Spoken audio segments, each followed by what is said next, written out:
Hi friends, నేను మీ రాజు.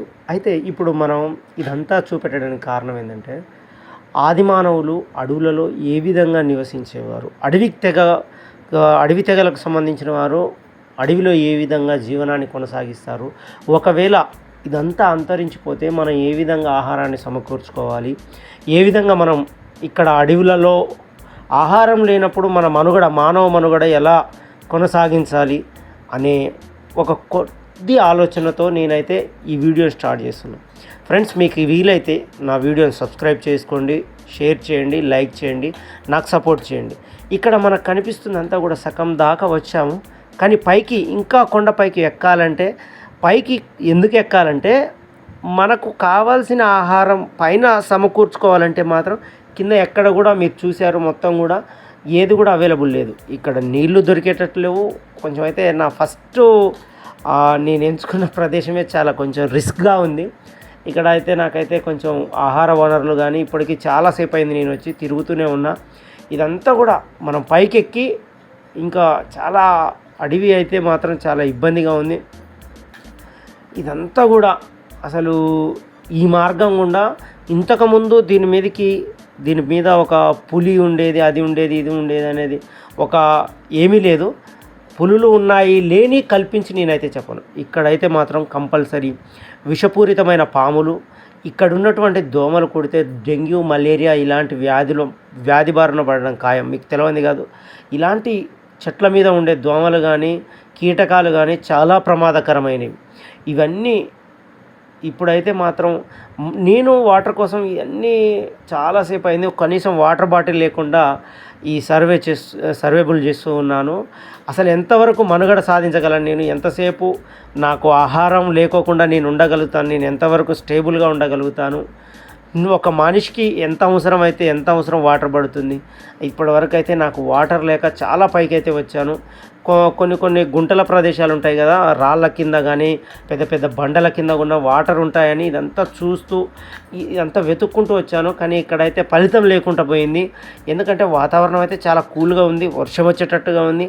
వర్షం ఒకవేళ వస్తే రాకోకుండా ఉండడానికి ఏ విధంగా షెల్టర్ వేసుకోవాలి, షెల్టర్ ఎక్కడ ఉండాలి, చెట్ల కింద ఉంటే దోమలు ఖచ్చితంగా కుడతాయి. గాలి వచ్చే ప్రదేశం, అదేవిధంగా వర్షానికి తడవకుండా ఉండాలి. ఇలాంటి చాలా ప్రదేశాలు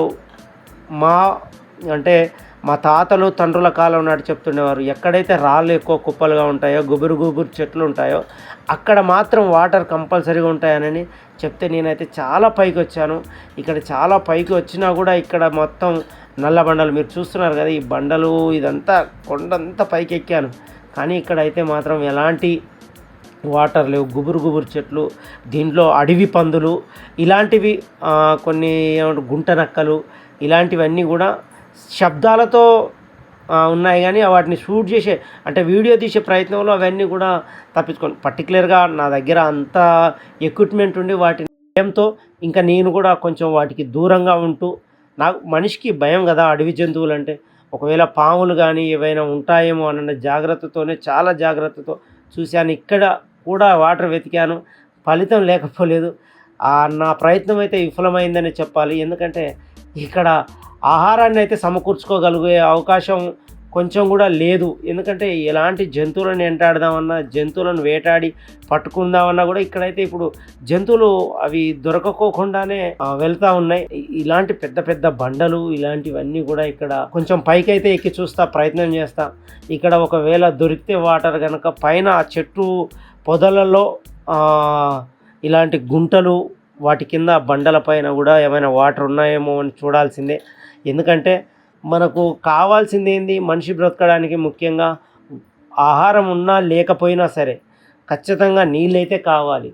నీళ్ళ కోసం మనం ఇప్పుడు ఈ పైకెక్కి చూస్తాను. ఇక్కడ ఏమైనా దొరికితే మాత్రం ఇంకా అసలు ఏ విధంగా మూవ్ కావాలి, ఏం సంగతి అనే ఆలోచనలోనే ఉన్నాను.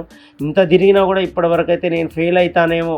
ఒకవేళ ధూప ఎక్కువైతే బాడీ, మీకు తెలుసు కదా, ఆహారం లేకపోయినా వాటర్ కంపల్సరీ ఉండాలి. నేను బై మిస్టేక్లో ఒక బాటిల్ కూడా తీసుకొచ్చుకోకుండా వచ్చాను.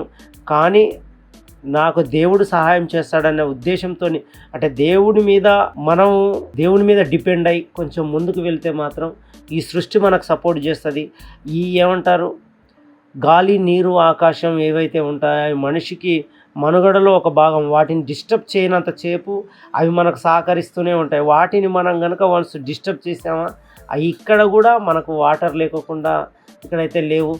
ఇక్కడ కూడా నాకు ఇక ఆ పరిస్థితిని ఏమని వివరించాలో నాకు అర్థమైతే లేదు. అయినా సరే సంతోషంగా నేను ఇంకా ముందుకు వెళ్తూనే ఉన్నా. ఇప్పుడైతే మబ్బు అసలు చూస్తున్నారు కదా, కాసేపట్లో వర్షం రాబోతుంది. నాకు ఆహారం దొరకలేదు, ఇంకా ఏమంటారు తాగడానికి నీళ్లు దొరకలేదు. అయినా సరే నేను ఇంకా మీకు చూస్తా, ఇంకొంచెం ముందుకైతే వెళ్ళి చూస్తా. ఇంకా నా ప్రయత్నం అయితే ఆపదలుచుకోలేదు. ఎందుకంటే ఏదైనా సరే రాజుకు ముందు అడుగు వేయడమే కానీ వెనక్కి తిరిగి చూడడం ఉండదు. అది ఎంత దూరమైనా వెళ్ళి పసిగట్టి మరి ఇప్పుడైతే నాకు ఒక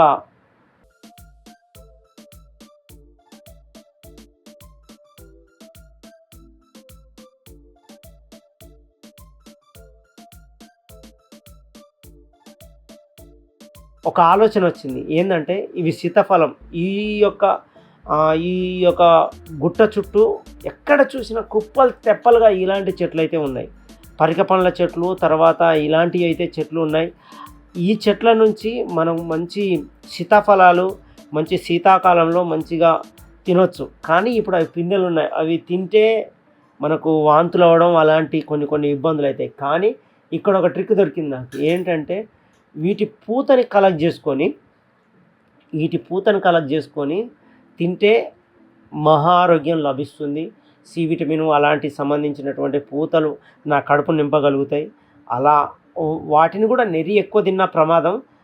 కొద్ది మోతాదులో కొన్ని తీసుకొని తినాలని నేనైతే నిర్ణయం తీసుకున్నాను. ఎందుకంటే మనకి ఇక్కడ ఏది లేనప్పుడు ఏదో ఒకటి ఆహారంగా దొరికేంత వరకు మాత్రం వీటితో జాగ్రత్తగా తీసుకొని కొన్ని తిని నీళ్లు తాగి మోతాదులో నీళ్లు తిని ఇప్పుడు మనకు ఆహారం అయితే దొరికింది. ఏ టెన్షన్ లేదు. ఉన్న వాటితో సరిపెట్టుకునేంత సామర్థ్యం నాకైతే ఉంది. వీటిని తిని కొంచెం ముందుకు వెళ్ళి కొన్ని వాటర్ తాగి ఈ రోజుతో ఇదిలా గడుపుకొని నెక్స్ట్ డే స్టార్ట్ చేస్తే మాత్రం చూద్దాం అది ఎలా ఉంటుంది ఏం సంగతి అనేది. కొంచెం ముందుకైతే వెళ్తా ఉన్నా. ఇలాంటి పైన మీకు అందరికీ తెలుసు. ఇప్పుడు నేనేదో చెప్పడానికి కాదు, పైకి వెళ్తే వాటర్ దొరకవచ్చు, దొరకపోవచ్చు, ఉండొచ్చు, ఉండకపోవచ్చు. వాటర్ ఉంటాయి అనేది చాలా అంటే చాలా. ఇప్పుడు వర్షం వస్తుందేమో ఈ చెట్టు కింద ఉండి కొద్దిసేపు తడవకోకుండా ఉండొచ్చు అనుకున్నా. కానీ ఈ చెట్టు కింద కొంచెం డిస్టర్బెన్స్గా, ఎందుకంటే ఇలాంటి చెట్ల కింద కొండ సిలువలు అలాంటివి చాలా ప్రమాదకరమైన విషపూరితమైన పాములు కానీ అవి. మనం ఎప్పుడైనా సరే అడవిలో ఉన్నప్పుడు బాగా గుర్తుపెట్టుకోండి, ఎక్కువ గుబురుగా ఉన్న చెట్ల కింద కానీ ఎక్కువ ఏమంటారు గుండ్లు దగ్గరగా ఉన్న వాటి కింద అస్సలే ఉండకండి. అలాంటి ప్రయత్నం అయితే ఎందుకు చేయొద్దనంటే ఆ గుండ్ల కింద కానీ పాము కుసం విడవడానికి, గుడ్లు పెట్టడానికి ఆ గుబురునే పెంచుకొని వాటి కిందనే ఉండాలి అనే ప్రయత్నం వాటి కోసం చేస్తే కనుక మనం ఎప్పుడైనా సరే అడవి ప్రాంతంలో ఏదైనా జంతువులు, ఎలుగుబంటులు కానీ అడవి పందులు కానీ ఇలాంటివన్నీ కూడా ఇలాంటి గుబురు పొదల్లో ఉండి దాచుకొని ఉంటాయి. ఇప్పుడు ఈ చెట్టు మనకు కనిపిస్తుంది కదా, దీని పండ్లు కూడా మేడి పండు అంటారు. మేడి చెట్టు ఇది. దీని ఏదైనా ఆహారం దొరికితే మాత్రం ఈ ఆకులు సమకూర్చుకొని మనం కూర్చొని, పక్కన తాటాకులు ఉన్నాయి. ఈ తాటాకులతో ఏం చేయొచ్చు అనే ఆలోచన నాకైతే కలిగింది. ఎందుకంటే ఆది మానవులు ఉండడానికి వెనకటి కాలంలో వీటిని సమకూర్చుకొని కొన్ని ఇండ్లను పాకలుగా వేసుకొని ఉండేవారు. ఇప్పుడు ఒకవేళ వర్షం తాకిడికి నేను తట్టుకోవాలంటే ఫస్ట్ ఆఫ్ ఆల్ నేను ఎక్కడ ఉండకూడదంటే గుబురు చెట్ల కింద ఉండకూడదు. అలా అని నెరికలు గారిన బండల కింద ఉండకూడదు. ఎందుకంటే మీకు ఇంతకుముందు చెప్పానుగా, ఈ చెట్టు నుండి రాలిన ప్రకృతి మనకిచ్చిన ఈ చెట్లతో, ఈ తాటాకుల చెట్లు ఉన్నాయి కదా, ఆ రాలిపోయిన వాటితో మాత్రం మనం ఒకటి చేయగలం. అయితే ఇప్పుడు ఈ చెట్లనన్నింటినీ కూడా ఇలాంటి కమ్మలను తాటాకు కమ్మలు అంటారు తెలంగాణ భాషలో. ఇంకా వేరే దేశాలలో, విదేశాలలో వాళ్ళకు అనుకూలంగా వీటిని పిలుచుకుంటారు. కానీ ఈ విధంగా మామూలుగా ఒక ఇల్లును కప్పినట్టుగా వర్షం ఒకవేళ ఎక్కువ అయితే చెప్పలేను, కానీ ఇప్పటివరకు అయితే మాత్రం వర్షపు జల్లు రాకోకుండా పెద్దగా వచ్చినా కూడా ఆడ ఉన్న ఆకులతో మొత్తం కూడా కప్పేయాలని నేను అనుకుంటున్నా. ఎట్టకేలకు సగం అయితే కంప్లీట్ అయింది. సగం కంప్లీటే కాదు మొత్తం కూడా ఆకులను సమకూర్చుకొని మొత్తం కప్పేస్తాను. ఇంకోటి ఏంటంటే నాకు కొంచెం సహాయం చేసేవాళ్ళు కానీ వీడియో తీస్తే అది చేస్తే ఇది చేస్తే సహాయం హెల్ప్ చేసేవాళ్ళు తక్కువ లేరు కనుక నేనే అన్నీ చేసుకోవాలి కాబట్టిగా కొంత నా ప్రయత్నం నేనే చేస్తున్నా. ఈ చెట్టుని ఎంచుకున్నా మీకు చూసిరుగా, చుట్టుపక్కల నుంచి ఏదైనా జంతువు అటాక్ చేస్తే నలుపక్కల సౌండ్ అయినప్పుడు ఖచ్చితంగా మనం ఎస్కేప్ అవ్వడానికి కానీ ఇదే చెట్టు ఎక్కి దాచుకోవడానికి కానీ కొంచెం పాముల నుంచి కానీ పురుగుల నుంచి కానీ ఎలుగుబంట్లు ఇలాంటివి కొన్ని అడవి పందులు ఉంటాయి విషపూరితమైన. అడవిలో ఊర్లో ఉండట్లేం కదా, ఊర్లలోనే పాములు వస్తున్నాయి. ఇంట్లో ఉంటేనే శుభ్రంగా ఇల్లు ఉంటేనే ఎన్నో దోమలు కాబట్టి స్వచ్ఛమైన గాలి రావాలి మనకి. ఇక్కడ ఉన్నప్పుడు మనం సేకరించిన ఆహారం ఇలాంటివి అయితే కొంచెం మోతాదులో తీసుకున్నా, ఇవి 2 అని కాదు చూపెడుతున్నా మీకు, ఇంకా కొంత మోతాదులో తీసుకున్నా. వీటిని తిన్న తర్వాతకి దాహం ఆగదు. ఎందుకంటే దూప బాగా అవుతుంది. ఏ పువ్వు అయినా సరే ఏ చెట్టు పూతైనా మనిషి తినొచ్చు, ఎందుకంటే ఏ కాయ అయినా తింటాడు కాబట్టి ఆ కాయలని తినొచ్చు. కానీ అవి తిన్నప్పుడు దాహం బాగేస్తుంది. అవి తీరాలని కొంచెం ముందుకు వెళ్ళి నా నీళ్ళ కోసం నాకైతే షెల్టర్ దొరికింది, ఆహారం దొరికింది. రెండో పాయింట్ నాకేం కావాలి, నీళ్ళు కావాలి.